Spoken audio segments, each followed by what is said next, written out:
All right. Good morning, good afternoon, good evening, wherever you happen to be residing on planet Earth. I am your humble host, Michael Pappaceno, administrator for the Doors Facebook group, the Doors Unendurable Pleasure Prolonged. And this is the latest episode, number 8 in my video series, Doors Chat. And I am honored and privileged to have as my guest well, it here in Bayshore, New York, it's night, where he is in Australia. It is late morning. We got like a 14-hour time difference. Mm. The awesome singer. I have not seen him in person, but I've seen videos. This dude's got pipes. The awesome singer from the Australian Doors tribute band Mojo Rise in the Doors Experience. The incomparable Michael Cavallaro. Michael, great that we're finally getting this in. How's it going? Yeah, good, Mike. Thanks, mate. You for those lovely words. Yeah, it's good to be here. It's taken a while to get to this stage where we can Yeah. chat, but we're finally here. So yeah. So just going to enjoy it, and I always like talking to members of Doors tribute bands because no two are the same, nor should they be. Mm. Um, it's interesting what got you guys going. Before we talk about your band, did want to ask a little bit about your earlier life. So I know you're in Australia. Have you lived in Australia your whole life? Yeah. I've been here. I was born in Australia. I've been here for 50 years, so giving my age away. So yeah, but yeah, I've never lived in another country. Never felt the need to. I've got a lot of family and friends and loved ones here, so yeah, I'm grounded to my roots. Yeah, and now I'm curious. I'm trying to get because you got to be, I think, the fourth guest I've had from the great Australia. Now I'm curious where exactly you are and geographically, how far are you from our friend Travis Williamson? I'm in Melbourne, and I'm probably from Travis. Travis is from Adelaide, I believe, South Australia. So he's probably by car. He's about 7 hours. We're 7 hours from each other. Hmm. By plane, an hour and 20 minutes, I'd say. So yeah. Oh, yeah, I So can ask him. I'm curious when he came to see you guys. I wonder if he drove or flew. I'm curious about well, it. when we played in Adelaide. So he just drove. It was Oh, like half an probably yeah. We went to him. okay. So it wasn't much to sort of for him to sort of yeah. That was a great gig too, mind you. So it's good to catch up with him. Excellent. Yeah, no, he's very knowledgeable, especially with concert dates and equipment and all. So shout out to Travis. I hope to talk to him again soon and of course meet him. So Yep. Michael, earlier on in your life, in Australia, tell us about your school days and at what age did you first get interested in music? I got into interested in music probably. I mean, I always loved music. Always loved. I grew up in the '80s, so I would have been. Um, I got introduced to a lot of the great '80s music by my older brother. So that would have been, early to mid '80s. Got into bands like Duran Duran. Oh, geez. So many great Aussie bands. It was a great time for music, the '80s and the '90s. Um, Fell in love with Wham and George Michael. So, I'm a pretty big George Michael fan. Yeah, so that's how I got into music. But I just couldn't keep still when music came on. Like I couldn't keep my mouth shut. Oh, I just felt like I had to sing. It made me so happy to listen to some of those great songs. So and then yeah, that sort of led to my love of singing. I'm just curious, when did you first sing in public? Were you ever like in a school choir or group or something? I was 17 and we had to do a I got introduced to I got introduced to the Doors at 16 Okay. by a very good friend of mine, Karen. And she was kind of like, she said, "Oh, you kind of you should listen to this band. You kind of, you got the vibe of the singer in this band." I'd never heard of the Doors. I knew the songs, but I didn't know they were their songs. So um, and then started exploring the songs and was like, "Oh yeah, I know that. Riders on the Storm, Love Her Madly, I know that. Love It, Light My Fire, I know that." I knew the songs, so that was kind of okay. I know who the band is now. And then we had a school project that we had to do for the end of the year. It would have been year 11, which was like our second last year of high school. Okay. And so the project, you could do whatever you wanted. And I was studying music at the time, and that was my big love. And I was like, okay, so I'm going to do, we called it back in the day, a communication project. Hmm. And mine was based on the Doors and my love of the Doors. And so I actually did a performance. So I would have been about 16, 17. Oh, Yeah. all right. And then from I had done some research when we were originally going to do this in August, and of course I looked at it again. Now, the first your first attempt at a tribute band was called Morrison Hotel, and you didn't go into too much detail, but it didn't last too long. My understanding, correct me if I'm wrong, my interpretation was, at that time, like most of us, you had to work, you had a family, you got to balance the two. So like, what do you think happened? You just, with work and family, you couldn't devote enough time to the band. You couldn't balance it out. Correct. Yeah. I was, oh, I'd started in a U2 tribute with the bass player who's in our band, Dave Attard. Yep. So we and our U2 tribute, which is called, I'm not in it anymore. I've retired from that band, but I was in the band for 17 years. So the band is called the U2 Show Achtung Baby, and we had that band going. It was kind of in its infancy, so it was getting quite busy. And then we at the time thought it'd be a great idea to start a Doors band, with the idea of to kind of do more gigs and play live music a lot more frequently. But at the time, like I'd started, I did a pretty big renovation project on my home at the time. So this is about 15 years ago, I reckon.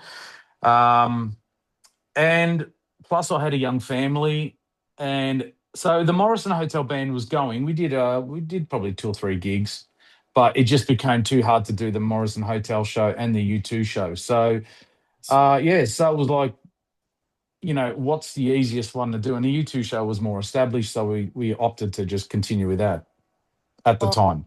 so I'm trying to get my chronology right with the Yeah. U2 trib band, Octung Baby. When Yeah. did that band start and when did that end? I'm just trying to get my chronology right.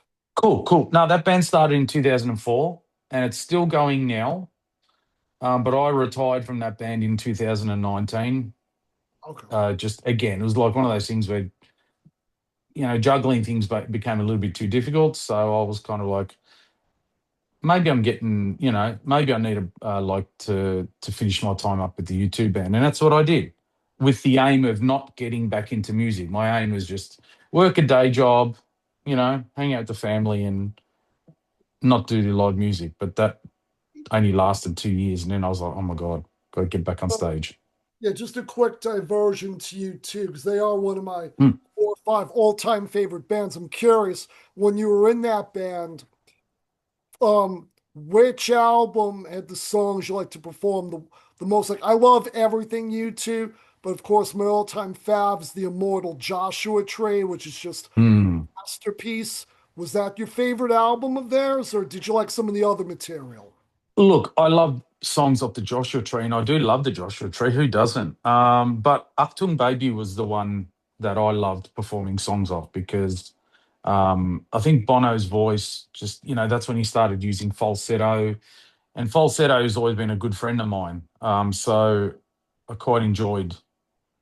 singing with falsetto, and it was like I could use it a lot performing songs from Achtung Baby. So yeah, that was my favorite, I reckon. Just curious, did you ever get to meet any of the U2 members?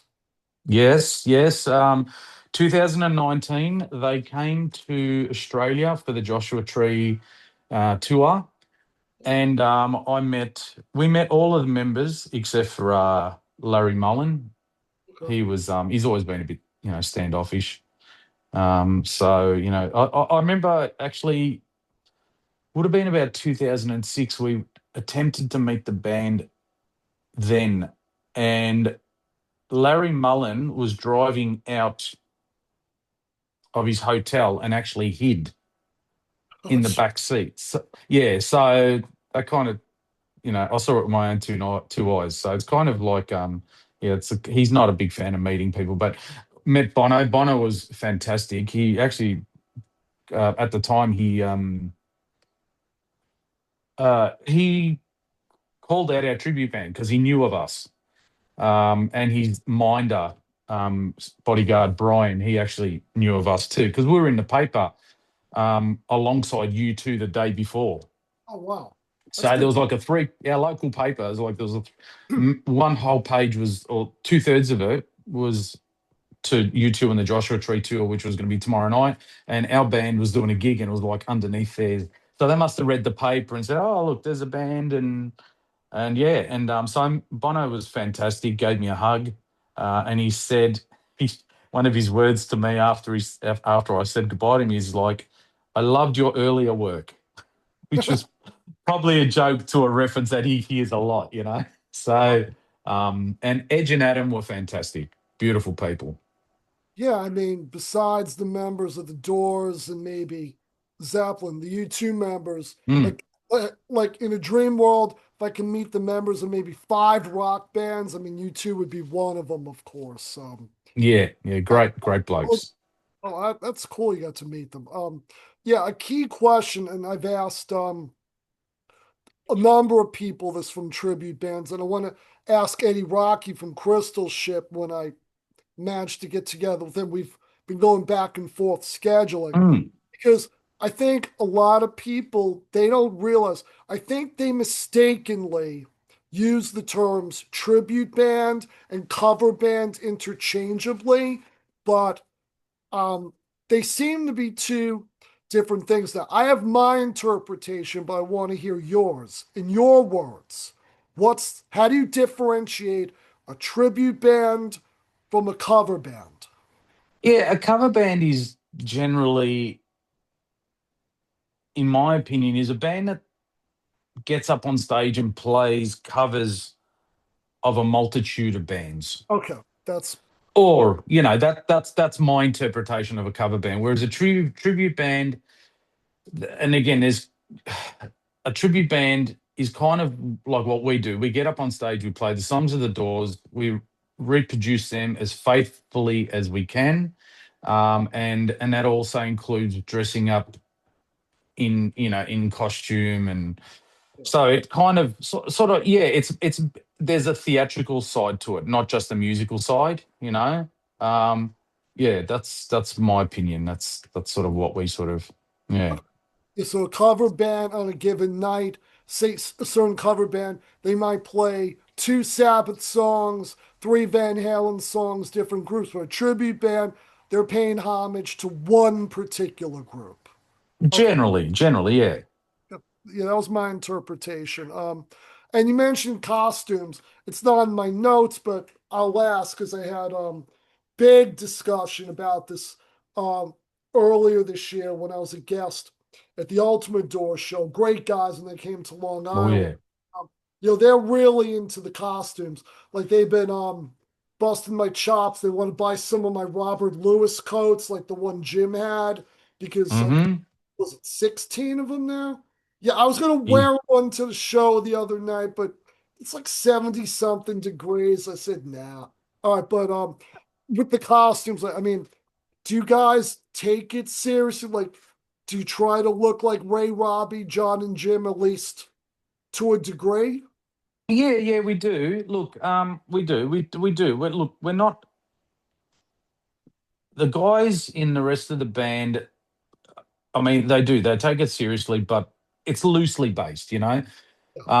And even what I do is kind of loosely based on what Jim would wear. I sort of, go for the black leathers and the white shirt, and do the Hollywood Bowl look.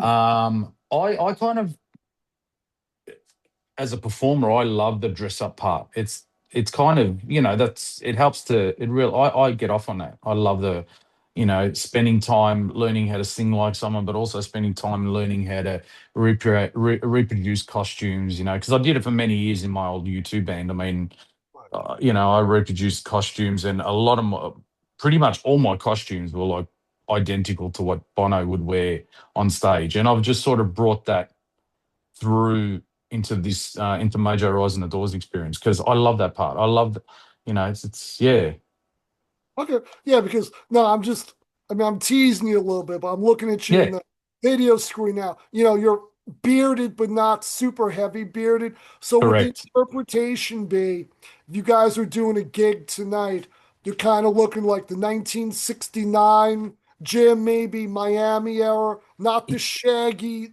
late 70s. correct, That's kind of what, yeah.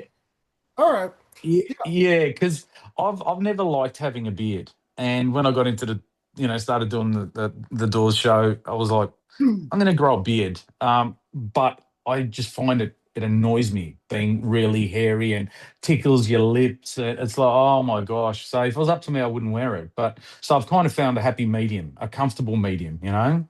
Um, Now I've seen a few of your videos. Refresh my memory. I'm Mm. assuming at some point you've done shows cleanly shaved, right? Yeah, yeah, yeah, yeah, Uh, yeah, yeah, I get your point about a beard because I shave every day. If I let it go, I could look like you in a week. It would grow yeah. so fast. I don't like feeling scruffy though, but It's annoying. It's annoying. you got a good But balance. It looks good. Okay. yeah, thanks. So now with Mojo Rise and the Doors experience, why would you say things gelled better with Mojo Rising than with the earlier Morrison Hotel? Because I mean, you still work and you still have a family. Why did this band just work better? What happened? Yeah. Well, look, it's the same band, minus we've got a new drummer now. We've got a new drummer, Shania, his name is, and Yeah. he's fantastic. Our other drummer, Brett, he was fantastic too. He just moved on to different things. And when we reformed last year, it was kind of a bit hard to get some, to get it moving with him. So anyway, we've got Shania. He's fantastic. We love what he does. But it's just easier now because at the time I had, you know, to do what we do, you really got to focus on it. And if you don't focus on it, like I like to put in 110% in everything I do. So I couldn't put 110% into the U2 show and the Doors. Whereas now I'm not in the U2 show anymore. And I've got plenty of time to allocate to doing the Doors thing, because a lot of people think you just get up and play on stage, but in actual fact, sometimes that's the least of your work. You got to rehearse every day, you got to practice every day. You know, you got things on your website, you got to maintain your website, you got to book shows. It's full on. So yeah, Um, so more time now. I mean, you don't have to answer it if you don't want to, but Yep. comparing your work with the U2 tribute band to Mojo Rising, which wound up being more profitable financially? Look, we've never really done it for the money, so it's kind of irrelevant. Having said that, I think the Doors band is costing us more money because we're advertising a bit more heavily, and Oh, I see. so, and also I think the YouTube band might have been more profitable because I had 17 years to sort of build up a wardrobe of costumes, whereas with the Doors band, we only started up again in early 2024. So all the money I've spent on reproducing costumes happened in 12 months. So yeah. So the Okay. Doors band has sent me broke quicker. But that's Okay. all right. It's good fun. And Was it your decision, or did all of you decide that you needed a bassist? Like with like say if Dave was not in the band, you didn't have the bass player. Do you think it would still work, or is the bassist essential? The bassist is essential. Like Dave's got a rock solid groove. He's an awesome bass player. He's a really good mate of it, mine and the guitarist. We've all been mates for a long time. No, I don't think we wouldn't have done it without him. There's no question. Yeah, and live, like on stage, you just really feel that bottom end. And look, correct me if I'm wrong, but the Doors use the bass player for every album in the studio except for the first album. I could be wrong on that, but that's what I'm under the impression that the self-titled album was Ray, and then all the other albums they used the bass player. Yeah, yeah. Mal DeQuaid is a great siphon. I know Doug Mm, Lupon was involved, starting with Strange Days, Waiting for the Sun.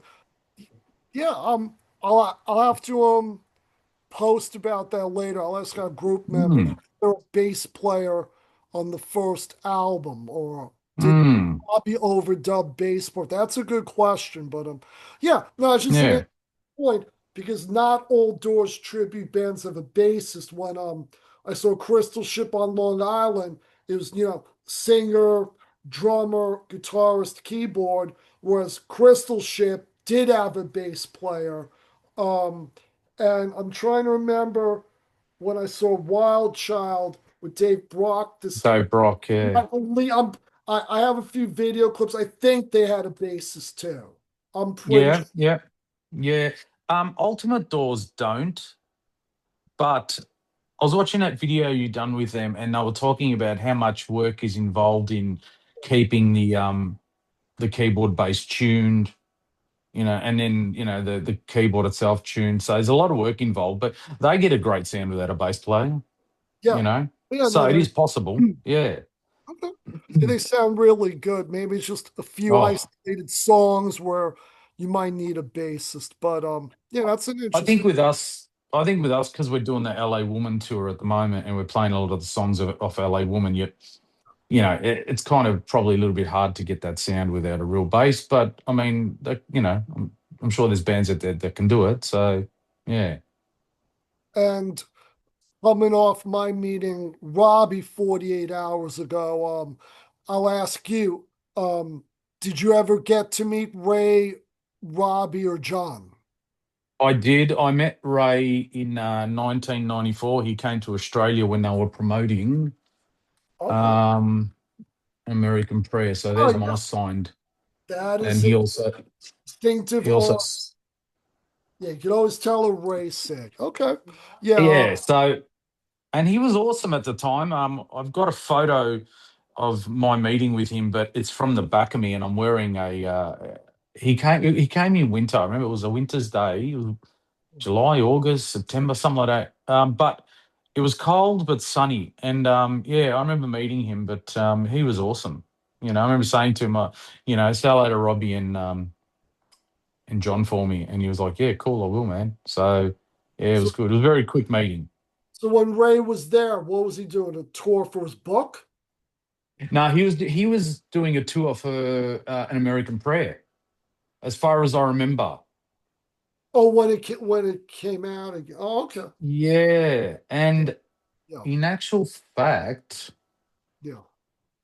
I've still got the leaflet. It was at a local record store here in Melbourne called Gaslight Music in Burke Street, Melbourne, and I've still got the leaflet in that wardrobe right over there. So from 1994, it tells you. But it's yeah, it was American Prayer. They were promoting American Prayer, and you could only sign two things at the time, and you had to buy a copy of American Prayer as well. Otherwise, I wouldn't sign anything. Okay. Yeah, So I could say at yeah. least to speak to Ray, Robbie, and John once each. Jim, of course, not. Wow. That Of was course not. Yeah. memorable to meet Ray. So then at some point you were around 16, the Doors first influenced you, and I always ask people about their favorite songs and all. I'm sure there's more than one, but you've expressed that you really like Take It As It Comes. What Oh, you like about that, Tim? it just what? It's funny. being the singer, I'm normally drawn to the vocals of a song, but with Take It As It Comes, I'm drawn to the keyboard, that sort of jangly bit after the chorus, Take it easy, baby. Take it as it comes. Don't move too fast. Anyone you love to last. You were moving much too fast. And then I'd say, I love that bit. It's so catchy. Like it yeah, could have been a single. yeah, no, and that's one reason I just ordered the new the Outmost set that they just came out with, and with this new technology here, these little things in the songs. I want to see what I hear in that. Like I posted recently, one someone on YouTube did it with the earlier Outmost mixes. They could take little things and lift them, and Oh wow. I'm listening to Do It from the Soft Parade. Jim's going, please, please Yes. listen to me, Please, children. mate. And all of a sudden I hear Ray in the background. Yeah, do it to me, baby. I'm saying, wait a minute. Was that on That's the not. and your countryman Travis has to have better ears than I do because he swears to me Ray's little thing in the background, do it to me, baby, is on the original. I don't remember hearing that. I mean, I don't remember it either. it had to be like Botnick had to really have buried it. But Travis says, no, no, it was there. And Travis is never wrong, nor is Greg Perulis. Shout out to Greg, the Messiah. Yes, I want to see what they do these Alamo misses. But you take it as it comes is great. Now, so have you played that live? No, no, we haven't. Look, we spent the last year sort of learning the 25 songs Yeah. that, for the show. So we're slowly introducing new songs. So we like, we Touch Me was a song that we just learnt, our last song that we learnt, and we were kind of like, we didn't know how it was going to go down, but that's actually gone down really well. The crowd loves Touch Me. I do sing-alongs with them, let them sing that's what I'm gonna love you. I loved So, I just want to say I love that song the other night. I had a little video clip of it. Now I didn't want to post the stuff because I had asked before the show, like, can I take pictures a little bit? They said, yeah, mm, no one, I doubt anyone's going to complain. But correct. I was on the stage, I didn't want to post them. But I have a video clip, excuse me, of Take It As It Comes. And they had the three members with the horns on like the back left. They were like 3 feet in front of me. Oh, it sounded really good. I can Oh man. send you that clip, but that was one of the better songs of the evening. And who was doing vocals? Were they doing it like? Because I saw Perry Farrell was there. Um, yeah, I could. I think I had posted the set list. See, I joked with people in the group. I posted spoiler alert. This is the set list because Yeah, they had copies of it on the stage. I said, Tom, can I get one after the show? He goes, yeah. He goes, can I take a picture of it? He goes, yeah, sure, go ahead. So, like, I probably knew before anyone outside the band what they were going to play that night. And I'm looking at, like, oh my God, 28 songs. I mean, Jesus. But man, yeah, no, it was an extensive set. And good. Wish I yeah, was there. I I told everyone I wish they could have been. It was a miracle I was there, but it was great. What was the venue, Mike? What venue was it at? The Great Theater.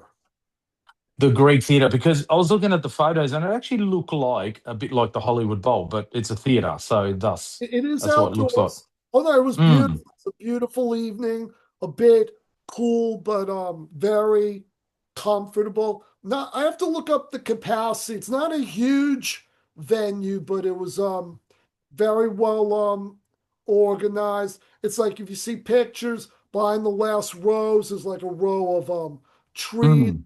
Like they have redwoods there because where I had to go, Tom Vitorino, Robbie's manager, I guess representative, he said, meet me at the Redwood entrance. I said, well, what is that? He said, that's where you go to get your credentials. And lo and behold, there's like all these redwoods. It's like you're in the forest and Wow. it's really cool. I got some pictures. I should post them. It's a very picturesque venue. I'm not sure the capacity. I got to look that up. Yeah. And now whenever I ask people what their favorite Doors album is, I think I've only gotten three different answers. It's either the first album, Strange Days, or LA Woman.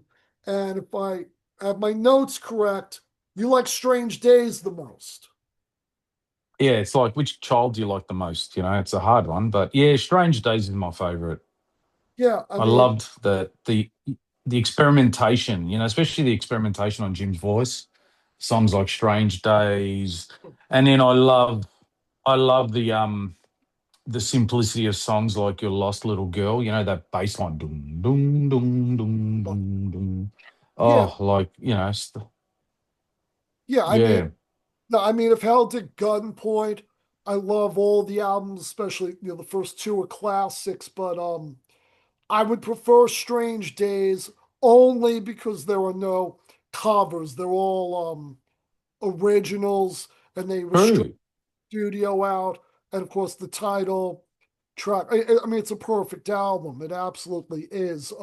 Sure. And now I don't remember which site it was, your official one, or maybe I looked up an interview you had given. You said, at least at the time, your favorite song to perform live is The End. That's Hmm. very ambitious. Yeah, look, that might have changed in the sort of 8 or 9 shows we've had since I've probably added that to our website.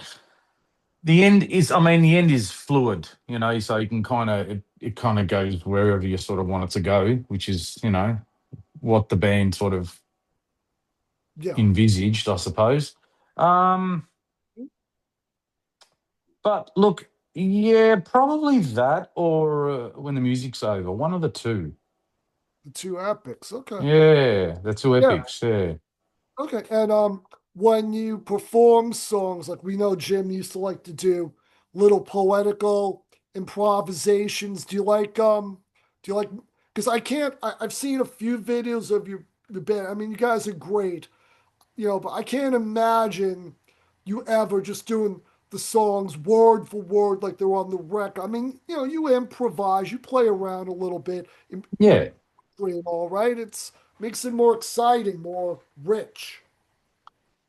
Yeah, look, we do improvise a little bit. Look, I think we sort of base a lot of the stuff that we do, or me personally, like we're introducing a little bit more of the poetry, and the plan is to introduce a lot more poetry because I love Jim's poetry. Oh, When he did it in the songs, it was phenomenal. Like the Graveyard Poem, and I loved listening to all that stuff. It was, yeah. So, and I know it very well, so it's kind of not hard for me to get up and play Light My Fire and do the Graveyard Poem because I've been singing it for 30 years plus.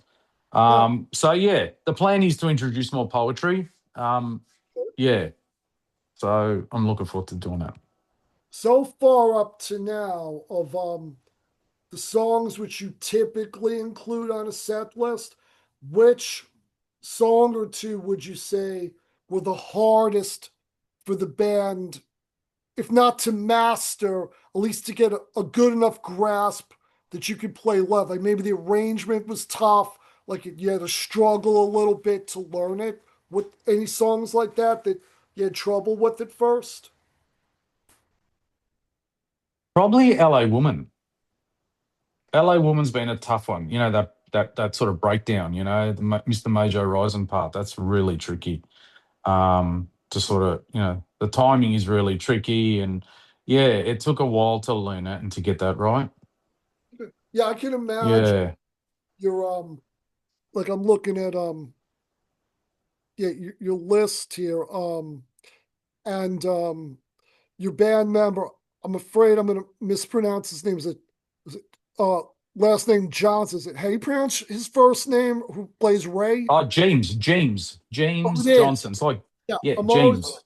I'm always afraid because one occupational hazard I have, one of my two jobs besides teaching online, I work as a substitute teacher. And when you're Ah, in different classes 5 days a week with five different groups of kids and you're taking attendance, you're gonna screw up someone's name. You're gonna of course. mispronounce it. So I looked at the list. Let me make sure I got the pronunciation right. But yeah, I can imagine him having some trouble at first with LA Woman because I remember an interview I saw with Kyle MacLachlan when they were going to release The Doors in Yes. 91.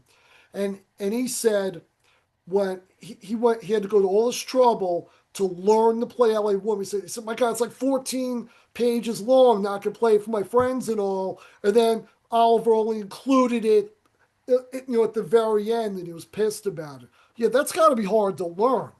Look, it's not actually the keyboard. James, our Ray, didn't have a hard time learning LA Woman. It's more the band as an entity that we had. We had it like it's just because everyone's feeding off me, and I'm sort of, doing the LA Woman part. I'm singing, Mr. Mojo Rising, and I'm singing, and I've got the crowd going on, and sometimes you get lost and you forget to count, Oh, and that one you've got to count because you got to yeah, know when to come back in, and then yeah, so that's the trickiest part.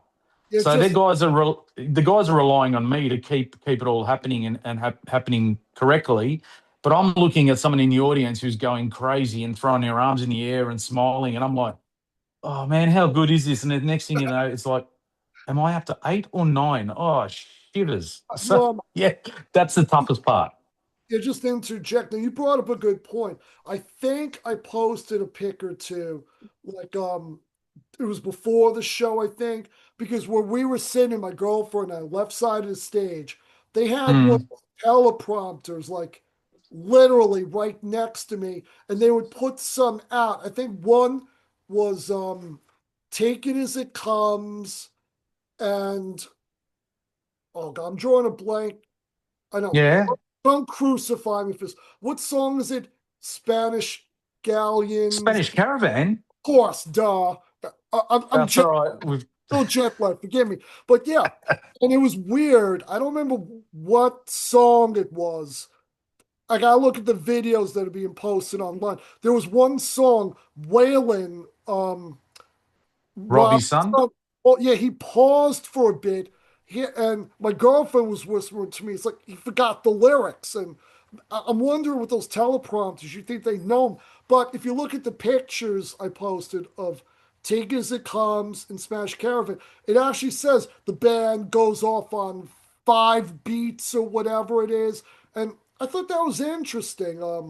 Because I Yeah, yeah. would, That it's well, yeah, That's what it's like now. A lot of the big live acts, especially yeah. ones that use in-ears, like I know U2, for example, because back in the day with U2, we used to use what's called a click track. So the Oh, drummer would hear up in his ear through the whole song at the right tempo. So you could oh, everyone would be in time, like 100% in time. And because our guitarists use a lot of delays, so timing is crucial. But a lot of the bands now, like U2, for example, I've heard Bono's in-ear monitoring stuff, and you'll hear like, so Bono 2, 3, 4, Edge 2, 3, so they know where to come in, and in it, like it's like a walk in the park for them because they got teleprompters if they forget the words. They got things in their ears prompting them when to come in, and we don't do any of that. So that would be something to look up for the our group members, maybe history buffs, because mm, obviously back in the Doors day, they didn't have stuff like that. Like I remember, for example, I think it was John who said it. They did an interview once about the Hollywood Bowl show, and Ray, I gotta look at the video. I don't remember what color his shoes were, or if they were sneakers. He was wearing these funky color shoes, and John John was said yeah, John said he could actually keep the beat because Ray would be like tapping his foot, like if you look at yes, but they didn't have that kind of the ear things. yeah, no, they didn't have, and it was great because Wow. these days I think with all the technology and that we've got at our disposal. Hmm, It's a lot of the times it's great, but when stuff goes wrong, you got to be a genius to work it all out, and it's yeah, interesting. so yeah, it's kind of nice to just to get back to your roots and just have musicians playing. without fancy click tracks or samples, or it's just nice to, and it's good because if you sort of if you want to change something up on stage, Yeah. you can do it. You don't have to worry about, is it going to throw the timing out, like, yeah. So yeah. Yeah, no, next time I talk to my friends from the Ultimate Doors, Darian and Jordan and all them, I wonder if they use any of that equipment you talk about. Yeah, you want. I wonder. Look, I don't think a lot of. I mean, look, could be wrong, but I don't think a lot of Doors tributes would. But with U2, it's a different story because the guitarist uses delays, and the delays have got to sync in time perfectly with the drummer. So that's why it's very important that the drummer Wow. stays 100% in time. So there's no room for error. But And yeah. I want to ask Travis about that also because I'm pretty Hmm. sure he said he's drummed before. John inspired him. He might know about that type of equipment. Now, I'm learning a lot. Yeah. I didn't know about. Yeah. Yeah. And, I wanted to touch upon. I know we just got a few minutes left, but Yeah. um, the six studio albums. The first album up to LA Woman. Like, I know you got about 25 songs right now. You're slowly incorporating some more.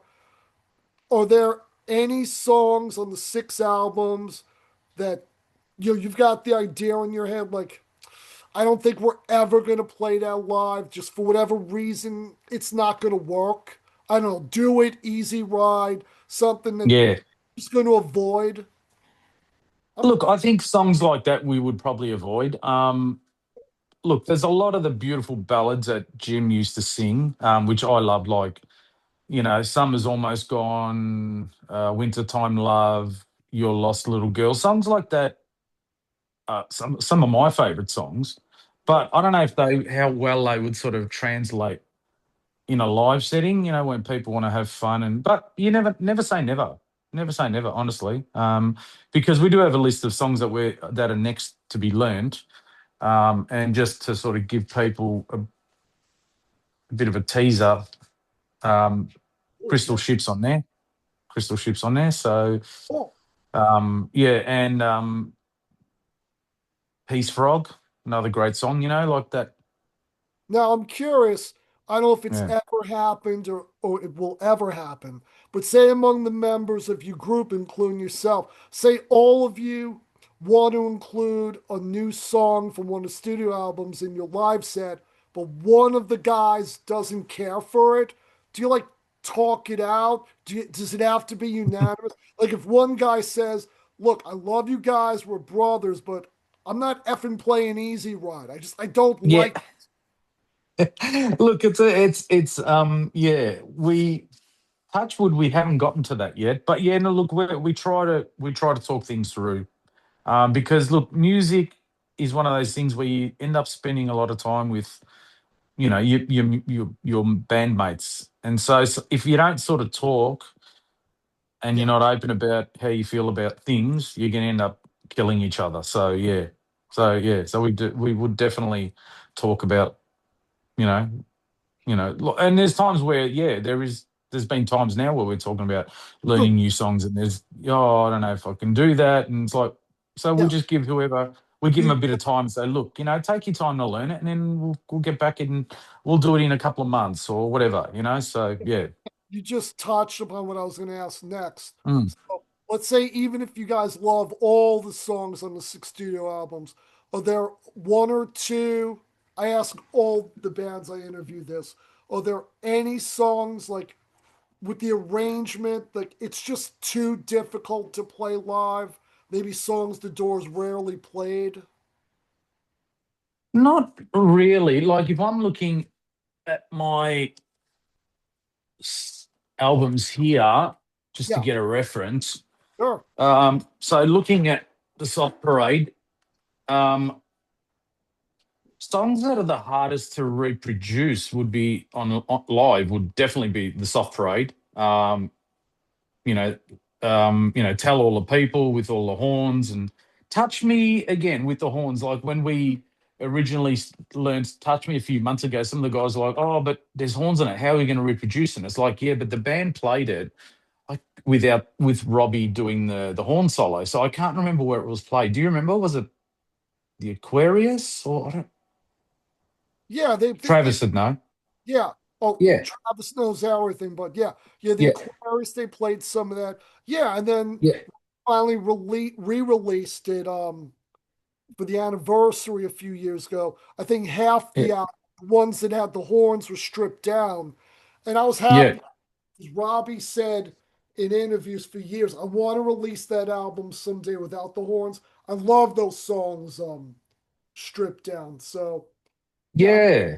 guess it's possible. It's a different approach. Um, and now we were chatting before we came online, and I was shocked by something you said. So please Hmm. clarify this for our viewing audience. Avid Doors fan, lover, passionate of the band like I am, but you rarely, if ever, have listened to other voices or Full Circle. Like you just haven't paid attention to them. Really? Yeah, yeah, Why? yeah. No, no. Yeah, and this might not go down well with some people, but for me, the Doors was the band with Jim, and I'm a singer, and that's the thing that draws me to a band. Is always the first thing I it draws me to a band is the voice of the singer. So to go from Jim and then having to listen to Ray and Robbie cover the song, it just doesn't do it for me, you know. So and it's not to say that I don't love Ray, Robbie, and John as master instrumentalists. It's just that, I mean, yeah, that's just how I feel about those two albums. Yeah. Yeah, just been too hard to listen to. And not only, I think it's also because they highlight the fact, especially the other voices cover, highlights the fact that you got the three band members and there's a space between them. And you Yes. know that Jim should have been there, but he's not. So that's a bit hard Yeah, you keep waiting for that to voice. take. Um, yeah, I had asked Ty Dennis the same question. I interviewed him a few months ago, and I know I remember he told me when he plays with Robbie, they've done Tightrope Ride before, which, in Mm. my opinion, probably the best post Jim song. I wanted them to do the Mosquito the other night. All right, Robbie didn't want to do it, but yeah, just I've made my opinions clear in the past. I like other Of course. voices. Full Circle.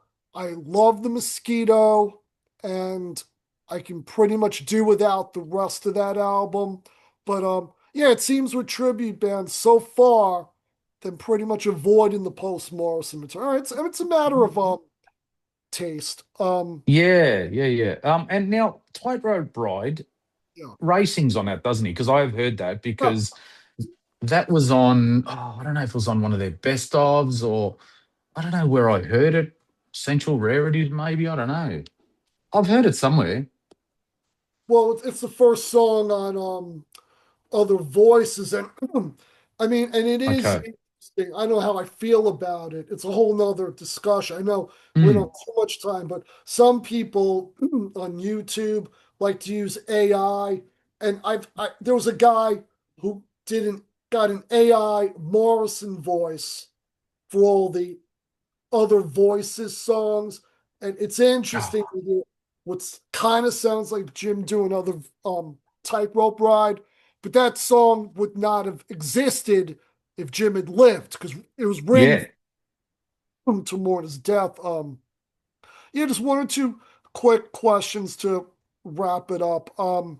So now you had told me recently you were traveling, so you've played outside of Australia, correct? Not with the Doors band. With the U2 band, we did it many times. Oh, We did cruise ship work and Vanuatu, New Zealand, Singapore many times. Um, oh, yeah, so we did quite a bit with the U2 band, not with the Doors band, but we're planning on it. Like, yeah, we're planning on doing some stuff okay. internationally. Yeah, it's just timing. I would have loved to have seen you guys on a cruise ship. One of the best tribute band shows I ever saw. It was early 2000s. They had a cruise ship in Manhattan, It's a bit a nice little cruise. And Joe Russo's band, the Soft Parade, was playing a Yes. Zeppelin tribute before him. It might have been Black Dog. They were a good Zeppelin. Oh, Yeah, yeah, I yeah. saw that a few times, and then there was the Salt Parade. It was just fun on a cruise list watching nice ocean breeze come. That's a nice way to do it. Oh, yeah. I And loved it. we want to be careful. We don't want to offend anyone. Again, a number of Doors tribute bands. If you had to list, let's say two that you like the best. Like I would, I've seen quite a few. If held at gunpoint, my Fav Two or Wild Child and the Ultimate Doors and then of course your band. I've seen videos of. I haven't seen you live. So I'll rephrase the question of the ones I've seen live.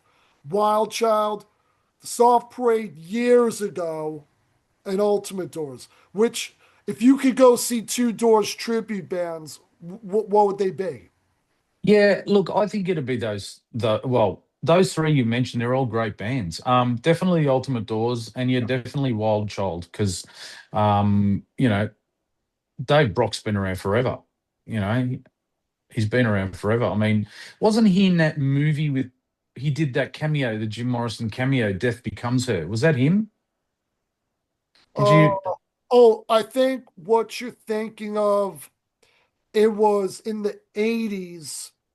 I could be wrong. I'm going by memory. Yeah, Yeah, I think I have a video of it because a long time ago, Jim's brother-in-law, Alan Graham, who married Jim, yes. he passed away a few years ago, and he kind of financed a Doors play. I don't remember if Dave Brock got the Morrison role, but I know he at least auditioned for it. He was involved in it, and he was very young. This was like Yeah. 80s. Yeah, I gotta dig that video, but I remember I actually bought it from Alan. I gave him a few bucks and he sent them to me. He passed away, I think, last year. Yeah, yeah, Dave was involved in that. And Yeah, no, actually, I think Dave. Look, again, I could be wrong, but there was a movie in the 80s, 90s, Bruce Willis movie called Death Becomes Her, hmm, and there was a cameo of a Jim Morrison character, and I'm pretty sure that Dave Brock, wow. that was Dave Brock. So look it up and let me Oh, know if well, I'm right or wrong. I am curious if it's true. I didn't Yeah, know that. yeah. I didn't know that. Yeah, and 93, 94, 95, somewhere around there. I think it was the movie. Yeah, I'll just wrap it up with the yeah. last one. And again, I like, these bands again, you guys, Ultimate Doors, Wild Child, but at the same time, you have different approaches. Not to put anyone down, no one's better than anyone. You're a great singer, and so is Dave Brock, and then oh, let me get the name. Darian, is that his name? Yeah, Darian? Darian. Yeah, yeah. No, I Yeah, was about to say yeah. Darian. Yeah, I can never forget his name because he wears my Robert Lewis coat, and he's a great singer. Ah, Yeah, no one's better than anyone, but yeah. just an analysis from what you've seen videos of Dave singing and Darian singing, like your singing style. How would you compare yourself to them? Those two guys sound like they were born with a voice like Jim. Okay, They were born with that voice. Dave Brock's voice is so much like Jim. It's not funny, and Darian, unbelievable. Yeah. So whereas me, um, I kind of look. I mean, yeah, it's hard to say. It's hard to say. They've all been doing it a lot longer than me. So we only started up about 18 months ago, but okay. Yeah, and I'll just say, yeah, so it's hard to say, but I do love both those bands. And how does my voice compare to them? Yeah, in some ways it compares equivocally, I would say, and in some ways it's a little bit different, you know. So I'm not sure where or how, but yeah, yeah, I remember you one know, of the guys in the Ultimate Doors. I think it was Jordan. He told me with Darian, he only joined them, I think, within the last 2 years. I think they had another singer before him, but Uh-huh.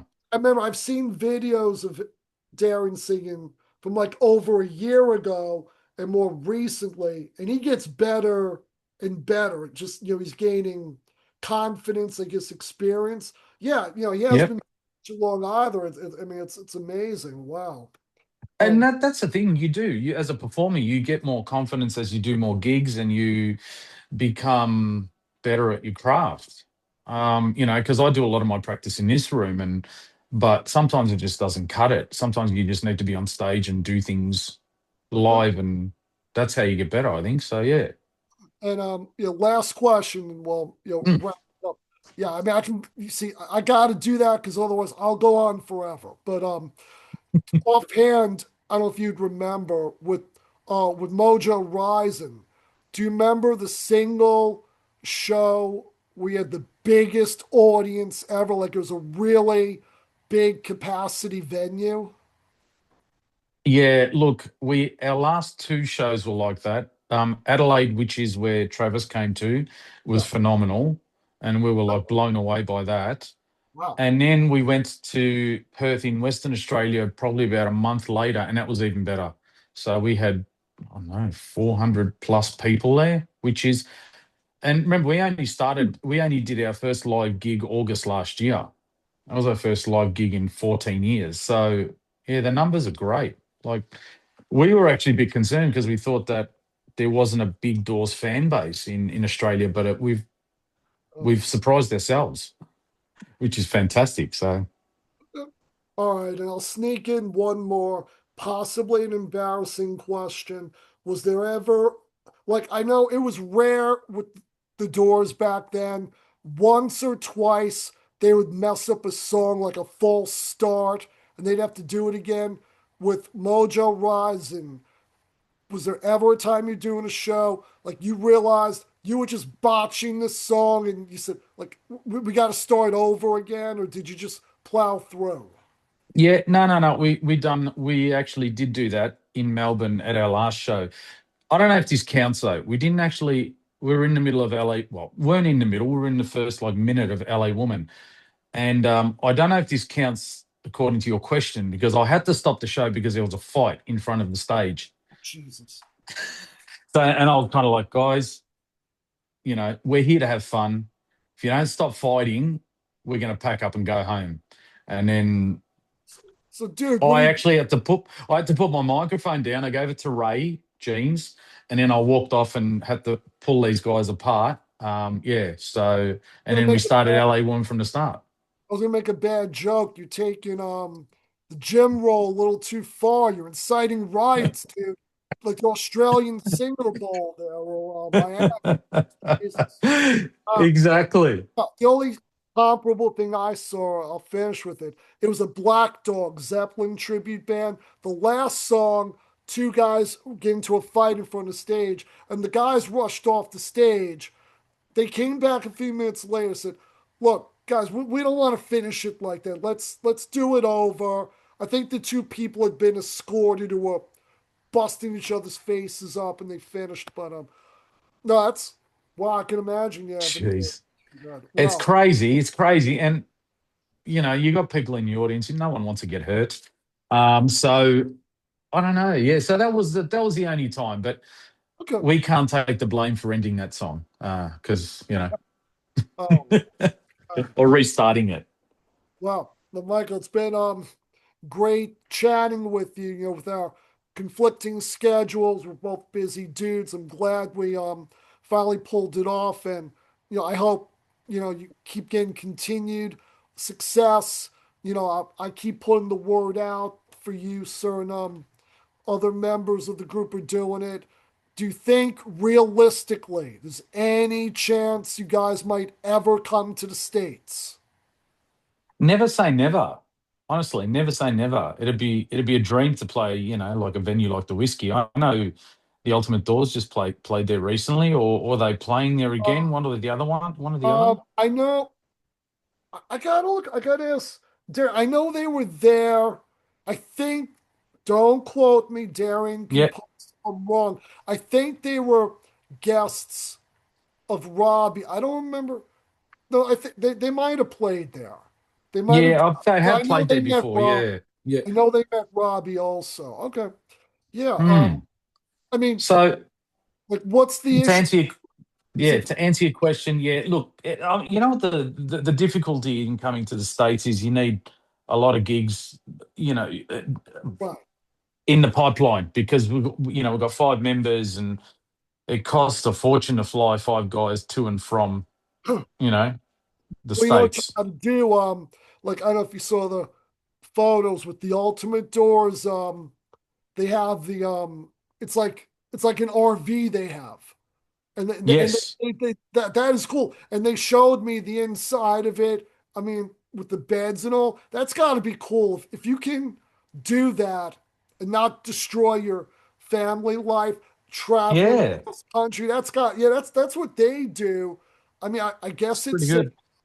playing for that's, but yeah, I guess it would be financial. You need gigs, and let's say it ever did happen, things fell into place, and you got enough gigs, say to do a tour of the states for a couple of weeks.